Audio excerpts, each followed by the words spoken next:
Welcome everyone, I'm Rachel McCallum, the New South Wales Information Commissioner and IPC CEO.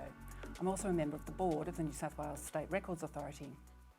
Before we begin today, I would like to acknowledge the Gadigal people of the Eora Nation, the traditional custodians of this land from where we are presenting today, and pay my respects to elders past and present.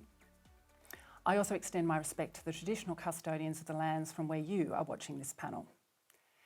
In acknowledgement of the importance of Right to Know Week New South Wales 2024, I would like to introduce the Honourable Jihad Dib, the Minister for Customer Service and Digital Government, Minister for Emergency Services and Minister for Youth Justice. The Minister will be welcoming us to today's panel event via a video message. Giving communities the tools to help them access government information and promoting the important advocacy of the Information and Privacy Commission are front and centre of this Right to Know Week. There's a critical link between public participation and access to government information. In New South Wales, the Information and Privacy Commission has helped the public exercise their right to access government information and understand how they can better protect their own privacy since 2011. The IPC also provides training for New South Wales agencies on privacy and information access matters, and it promotes the integrity of the public sector by reviewing the performance and decisions of these agencies. We all want to maximise effective public participation in government, and this can be recognised with the inclusion of all citizens. Inclusion is a really key priority for me as Minister, and this includes access to digital services, resources, and providing tools to help communities exercise theirs and your right to information.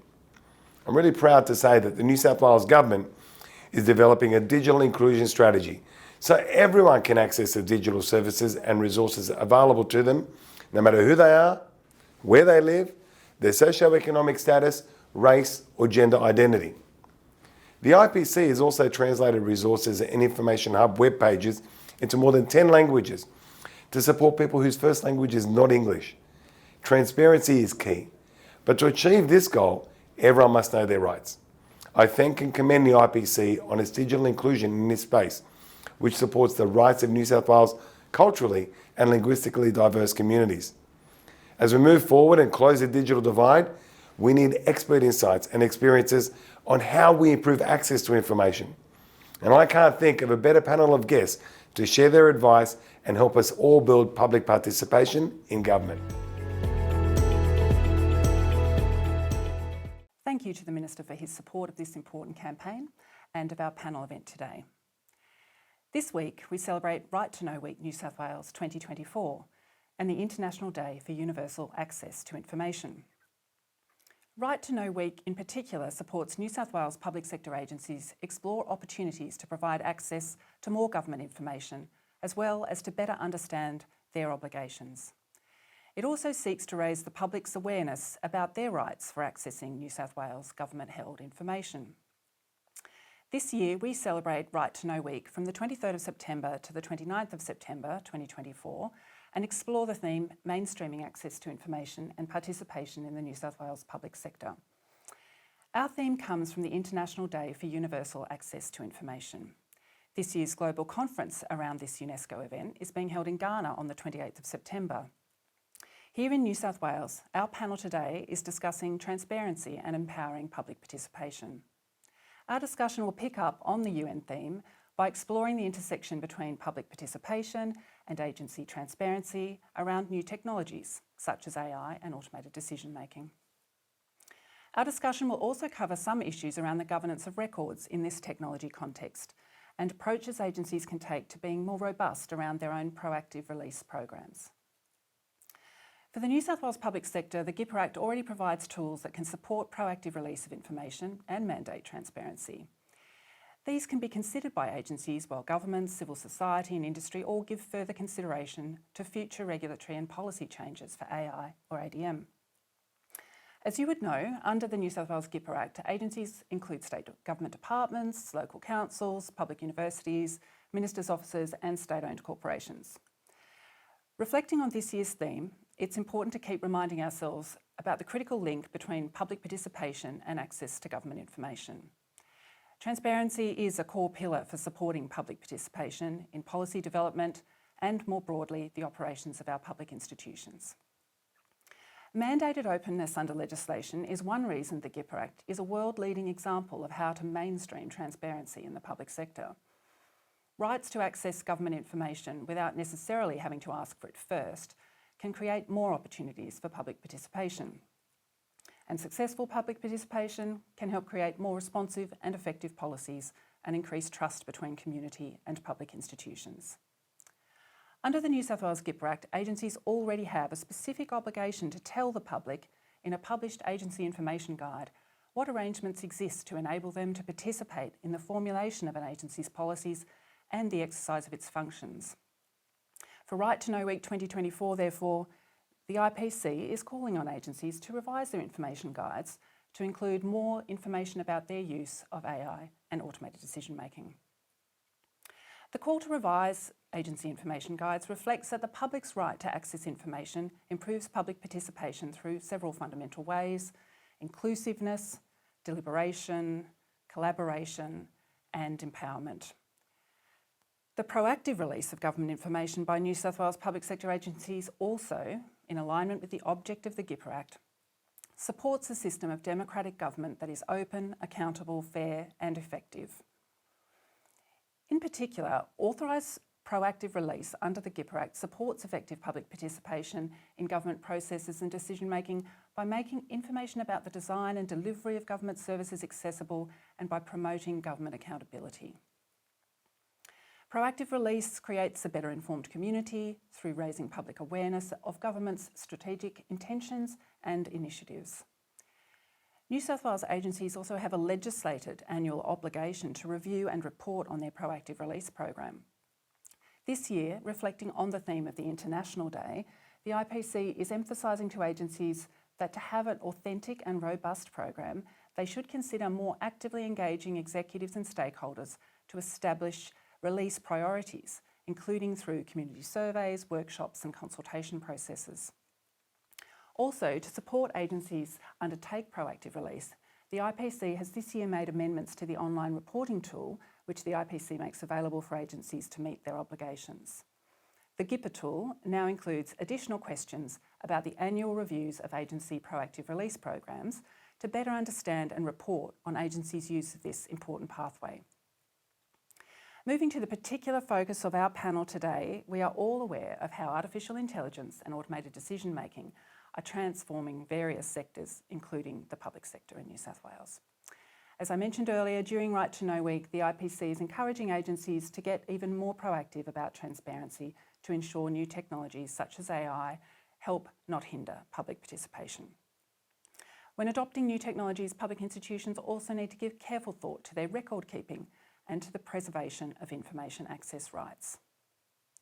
IPC is encouraging New South Wales agencies during 2024-25, therefore, to ensure technology contracts preserve their ability to explain their decision-making, adopt a transparency by design approach to technology projects, and include descriptions of the use of automated decision-making in their agency information guides to support explainability around how decisions are being made. I would like to introduce our three guest speakers for today, who will be sharing their unique insights and experiences about the governance and adoption of these new technologies and how this intersects with public participation and transparency. Joining me today, we have Chris Clayton, the Chief Operating Officer at the New South Wales Ombudsman's Office, John Davies, Manager Council Governance at the Office of Local Government, and finally, Martyn Killion, Executive Director at State Records New South Wales. Welcome to you all, and thank you for joining in this discussion. So, Chris, I might start with you. First question, the Ombudsman's Office has been doing a lot of work in the space of AI and automated decision making. So we might begin by talking about the work of the New South Wales Ombudsman and the mapping work you did around automated decision making recently. So what prompted the Ombudsman to start this project and how's it run? Yeah, thanks, Rachel. The project really started with our public report in November 2021, where we looked at, for the first time, the role automated decision-making plays in New South Wales public sector and the way that it intersects with administrative law and good conduct of decision-making. So really, that was the first time we explored the subject in any great detail. And one thing that we found was that a lot of those concepts around administrative law and good decision making apply equally to the use of automated decision making. What we found, though, was there was certainly a lack of appreciation and visibility over the use of automated decision making in the public sector. What we were finding is that the technology was being more increasingly used by agencies, but also the sophistication of the technology was increasing. So as part of that November 2021 report, we committed to mapping the use of automated decision making in the sector. So fast forward to March 2024, we released our mapping report.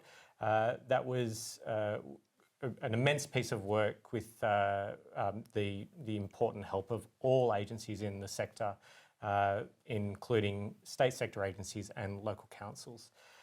We commissioned university researchers to help us with that piece of work, where the researchers conducted a voluntary survey for agencies and local councils to provide us with information about their current and planned uses of technology.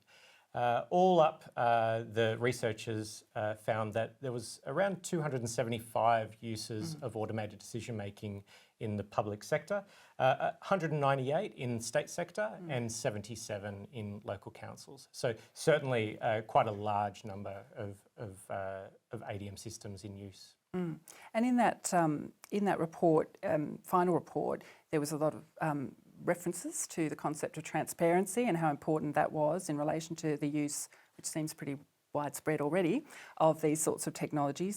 So are you able to sort of comment on why transparency might be important in supporting, maybe particularly from a fairness perspective or from another perspective that the Ombudsman is sort of focused on? Yeah, certainly visibility was a key concern for the Ombudsman's office when we were conducting this work, and the lack of visibility, because ultimately the use of this technology is impacting decisions that public servants are making as part of their work, whether that's state agencies or local councils. And essentially these tools are influencing the decisions that affect the lives of people. And so the Ombudsman's office formed the view that without this transparency around the systems that are being used, the people that are most affected, the people of New South Wales, weren't receiving the information that could better inform their choices around whether they can review decisions or have decisions reviewed. Also, the lack of visibility impacts on oversight functions, like the Ombudsman's office, where the lack of understanding or awareness of systems that are being used and how they're influencing decision-making in agencies can really hamper the work of understanding how the agency's conduct is appropriate. Yeah, it goes back to some of those points I made in the introduction about agencies actually identifying on a sort of an ongoing basis what types of technologies they're using to make decisions for those reasons that you mentioned there. But in the final mapping report, there was quite a few technology descriptions there that may or may not be automated decision making. So do you think maybe a first step that might be important for agencies is for them, and we're not just talking about the people who might be involved in the GIPA part of the agencies, but for senior executives to sort of turn their mind as well to what really is decision making, and what are we automating about that decision? Yeah, I think that's a really, really good question, because it was actually a really significant challenge that the researchers and us faced when we were undertaking this project, because whilst artificial intelligence is potentially a more known concept, automated decision making is not. And so what we had to do at the start of the project was really to understand what we mean by automated decision making. And something that we were really clear on from the start was that automated decision making doesn't necessarily mean the strict legal definition of what a decision is. And what we were really conscious of is that decisions can be influenced right through the decision-making process by using this technology. And we were really keen to capture, in the broadest sense, all those systems that capture parts of the decision-making process. I remember one conversation I had with somebody where they remarked, "Oh, it's just a chatbot. It doesn't make any decisions." But when you unpack that, what the chatbot can potentially do is provide responses to people that can influence options that are available to them, whether that's a concession or a rebate. The chatbot can erroneously say, "Oh, that rebate's not available to you." And so it's influencing the options that individual has to access government services. So I guess as part of the mapping project, it really strengthened our understanding that we need to be considering automated decision making in a really broad sense. Speaking of chatbots, is the Ombudsman exploring any automated decision making tools or AI type tools at the moment? And are you having to follow your own guidance in relation to that at the moment? Yes, we sure that you would be willing to share? We sure are. We're in the ADM compendium that was accompanying our report, our March report. There were a few instances that of our own use and planned use of ADM that were listed in there, and one was a chatbot. We are about to launch a new website, and integrated in that website is an AI assistant. It will be, as the name suggests, built off AI and provide a more simulated human interaction with people when they interact with it on our new website. Obviously, we've issued guidance that's available on our website that really guides agencies through the process for developing automated decision-making technology from a maladministration lens. And so it was really important for us to apply that knowledge that we'd acquired over the years that we'd been looking into automated decision making. And so things like making sure that our legal team was part of the team to help in the development of it. But something on transparency that was really important for us was to really craft some information for our new website that informs people that visit our website about what the chatbot is, what it does, but also importantly, how we keep it in check, how we make sure that it is providing responses that are accurate and responsible, but also how people, when they're accessing our website, can not use the AI assistant, because I think it's really important that when we do provide these technology options, that we think about how others that may not be as comfortable to use it can access it. And so really presenting in plain English what the technology is, how it is supporting us deliver a service, but also those options for contacting us if they're not happy with the responses they get, or alternatively if they don't want to use it at all, which is certainly an option. Yeah. Did you have to think about any sort of specific design issues? Like you said, it's a human-like tool. So does it have a name, or does it have a gender, or does it have what's its language capability? It's interesting you asked that, because we did make a conscious decision not to name our chatbot. Right. Yep. And I guess what that boiled down to was that we were uncomfortable imposing a human appearance onto what is clearly not human. Whilst it might interact with people in a human-like way, we didn't want to pretend that it was anything other than a really great technology that we can help the people that access our site to use. So when it is launched, people will see that it isn't named something that would impose or infer human-like characteristics. We're pretty upfront that this is a technology that's assisting people, but certainly is not replacing the human element. Yeah, thanks. I don't know whether any councils have chatbots or, but there's obviously a lot of councils or council staff will be watching today and probably be interested in dealing with members of the public all the time about serving them and their queries about the services that our councils are providing. But by the time we start, by the time this is streamed, it will be after the local government elections. So we'll be coming up to a time where there'll be a lot of new councillors, very busy time for councils and council staff, I'm sure. So John, do you think this is a time where council staff, in preparing for that transition, those issues about transparency with their stakeholders is an important thing? Yes. Yes. I think, short answer, yes. I think bearing in mind, I guess one of the themes of today's discussion is public participation. I mean, there's no greater expression of public participation than the electoral process. And consistent with that, as with the previous election cycle, we've invested a huge amount of effort into encouraging people to stand as candidates, particularly targeting underrepresented groups, which I think is something that enhances council decision making. Councillors tend to make better decisions that are better targeted to the needs of their community if the council actually looks like that community. So I think with greater public participation comes great opportunity, but also it brings with it challenges.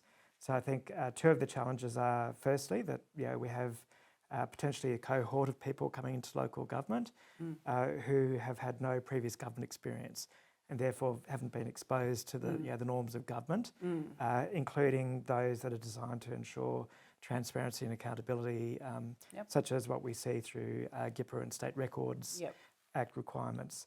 So that's one challenge. The second challenge is we've got a large number of very enthusiastic people who've campaigned very vigorously on local issues. They've been elected. They feel they have a mandate for change. The problem is that they're not alone there. Everybody else that's been elected to council will have their own agenda. And I think one of the challenges that councillors face with that is basically accommodating that within, I guess, the broader exercise of identifying the community's strategic goals through the IPNR process and accommodating What's the those IPNR aspirations. process? I know our council staff will understand that, but the others? So this is the ultimate expression of public participation in council decision making, which is integrated planning and reporting. So it's really the mechanism by which councils go out to their communities and ask their communities about what their aspirations are, what their goals are, how they'd like to see their community, and that's ultimately articulated through something that's known as the community strategic plan, which really belongs to the community rather than the council.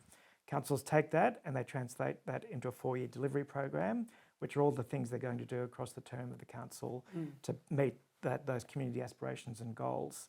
And then falling out of that, each year there's an operational plan and a budget, which is basically how councils are going to sort of operationalise the achievement of those goals. That's the P part of IPNR.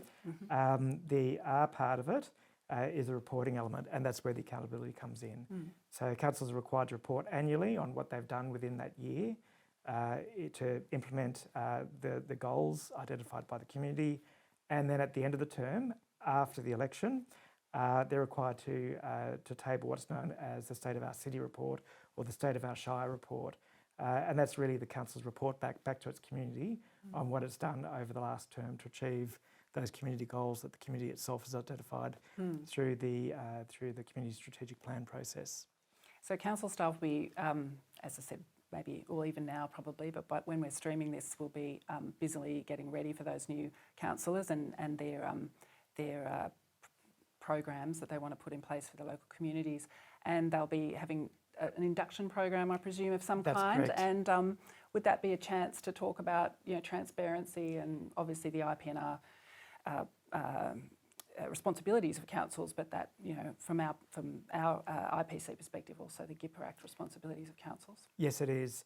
So I think one of the messaging that we've provided to candidates is that you don't need any special qualifications or skills to be a councillor, but what you can be confident of is that if you're elected, your council will be responsible for ensuring that you are equipped with the skills and knowledge in order to undertake your roles as an elected representative effectively.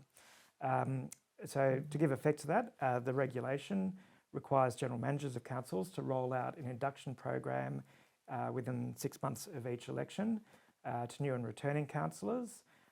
We've issued guidelines on what the content of those should look like.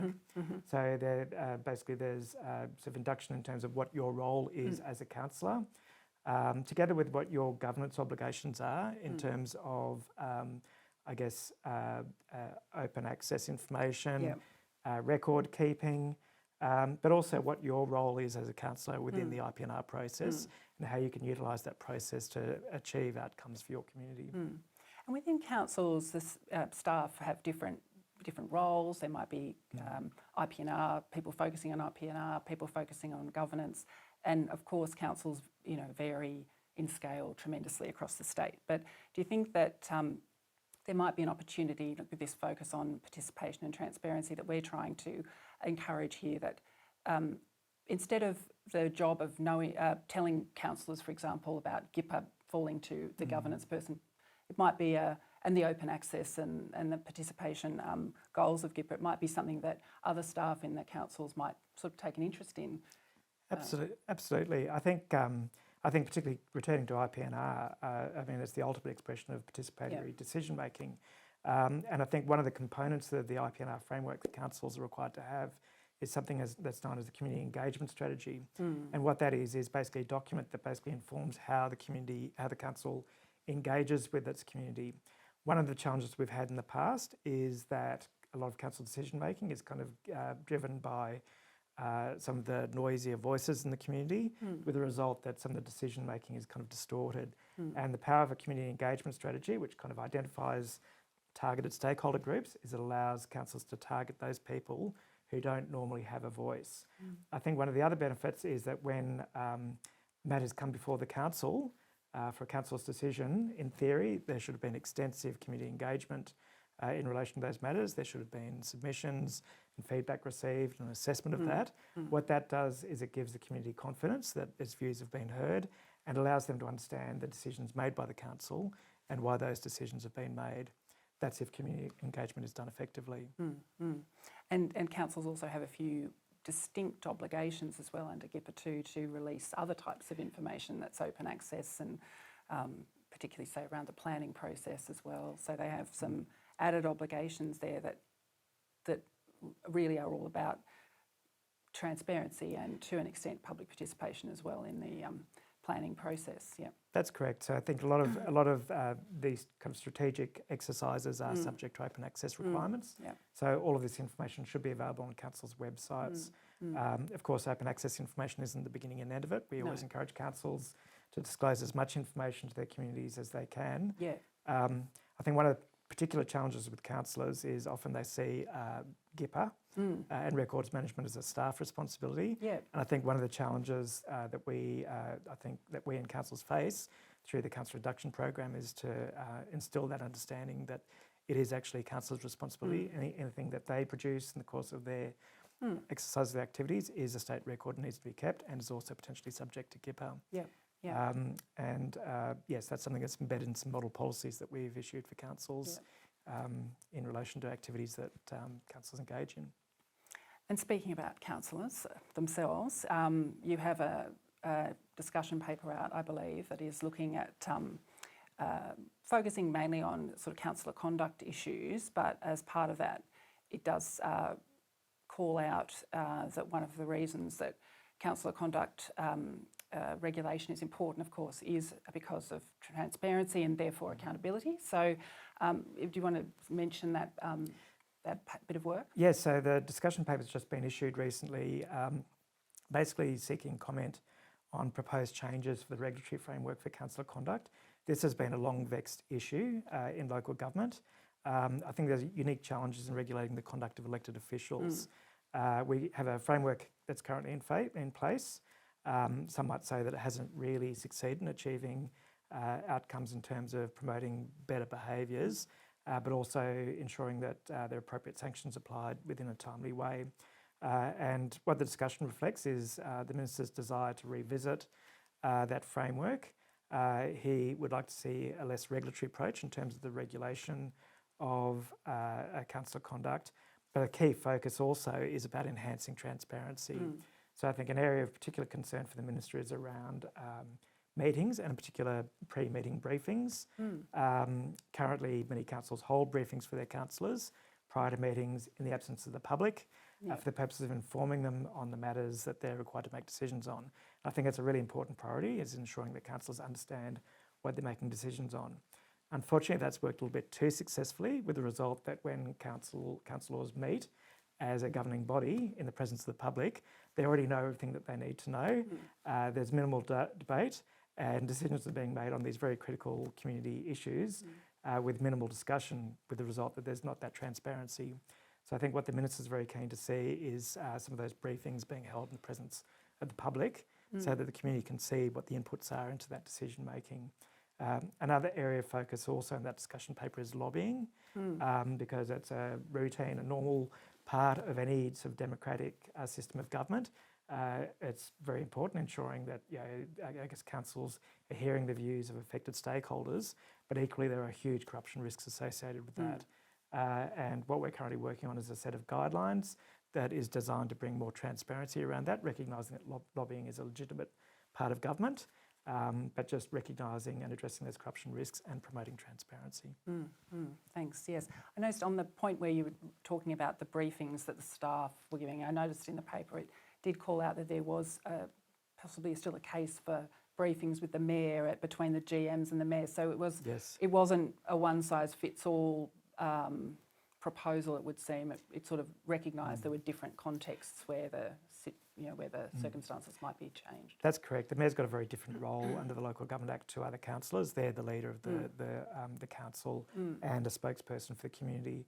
And I think it's really important for them to have those candid conversations with the General Manager, who basically runs the organisation on behalf of the governing body, the councillors. So I think it's important that those discussions happen in an environment where there's candid exchange of information.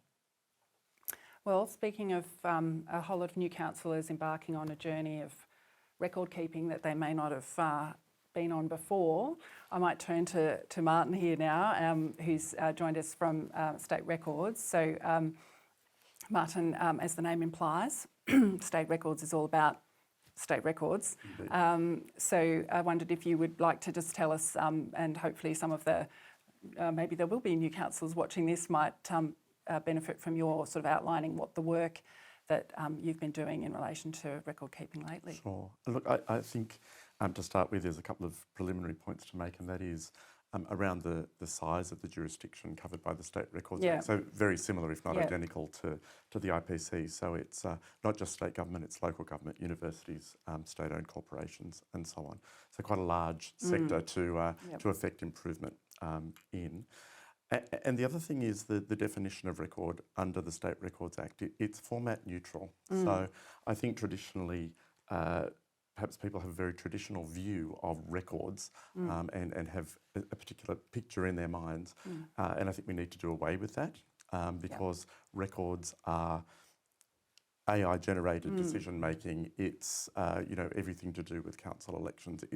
All of that material, regardless of format, are state records.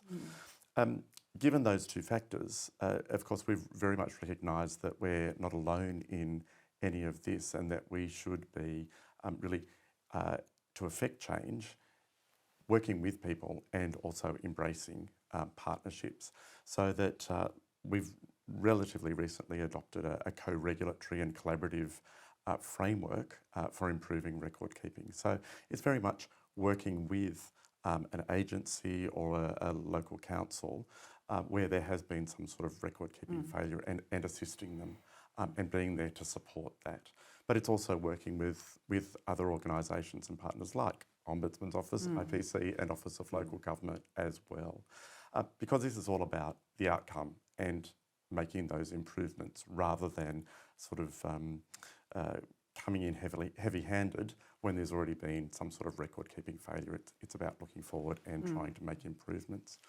I think a couple of the specific things within that sort of context that we've been doing in more recent times is a regular record-keeping monitoring exercise, which is a self-assessment exercise for all those public offices covered by the State Records Act, to really see where they are on a scale of maturity in terms of record keeping.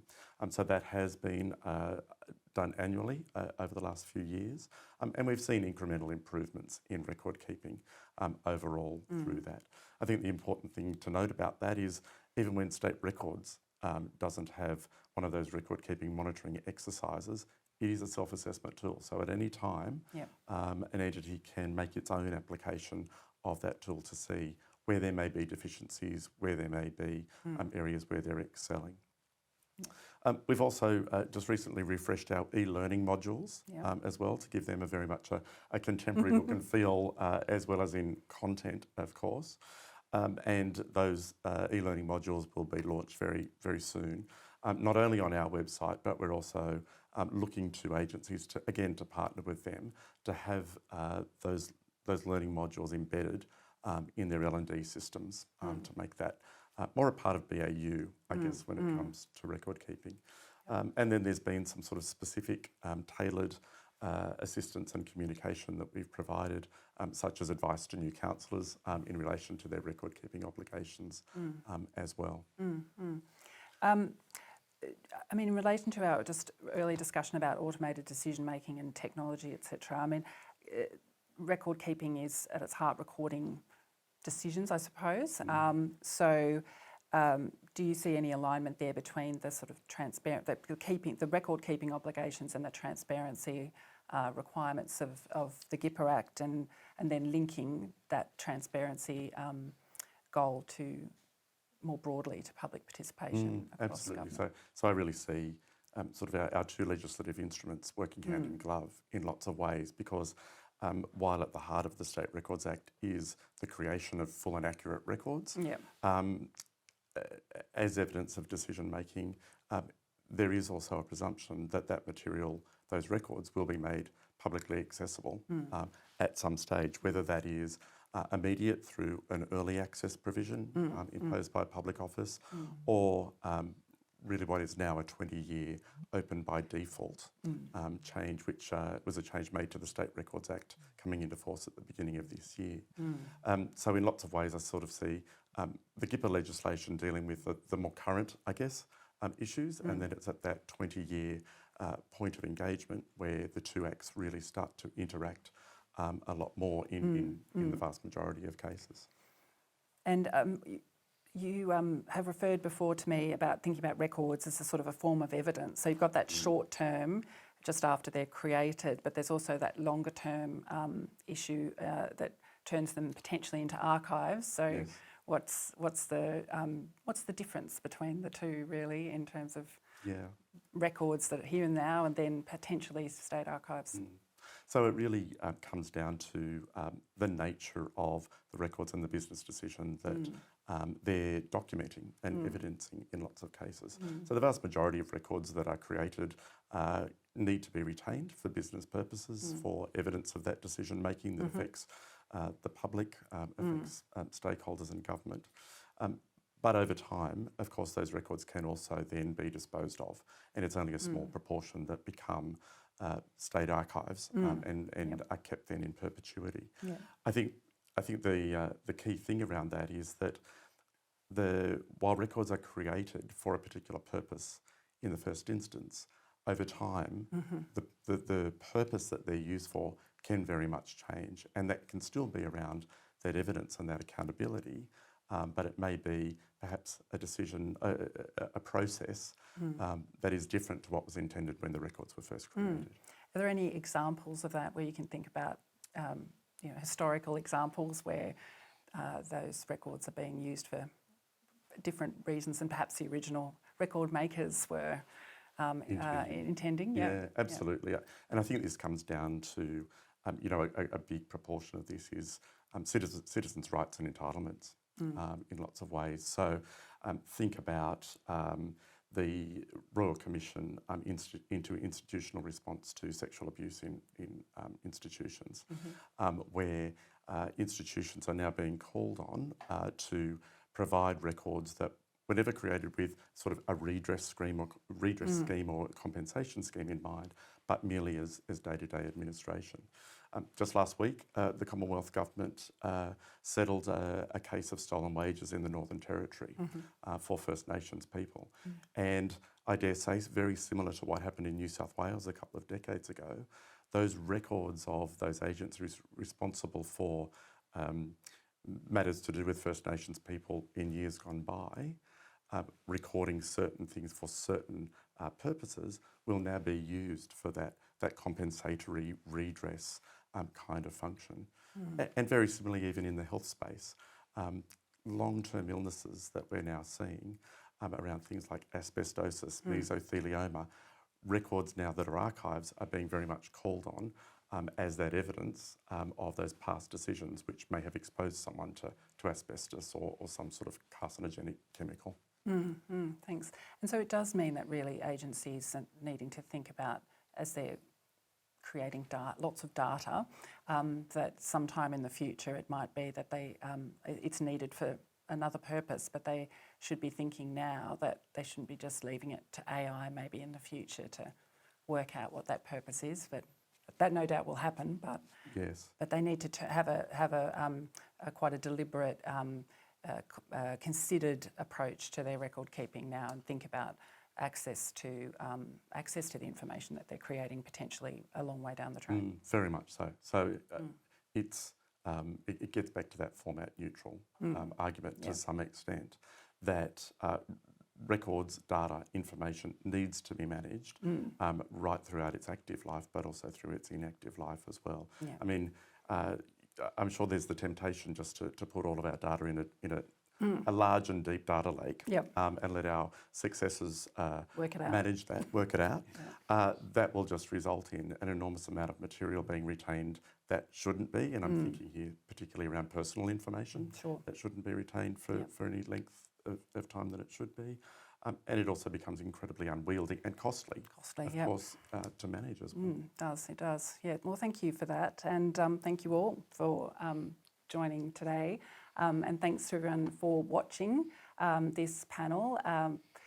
With Right to Know Week this week, now that we're streaming, I would encourage all New South Wales government departments and agencies, universities, local councils, ministers' offices and state-owned corporations to reflect on how greater openness about government information can in fact support a culture of integrity. More information about the week and links to key resources are, of course, as always, available on the Information and Privacy Commission's website. So thanks again for joining us today. Your attendance is much appreciated. Thank you.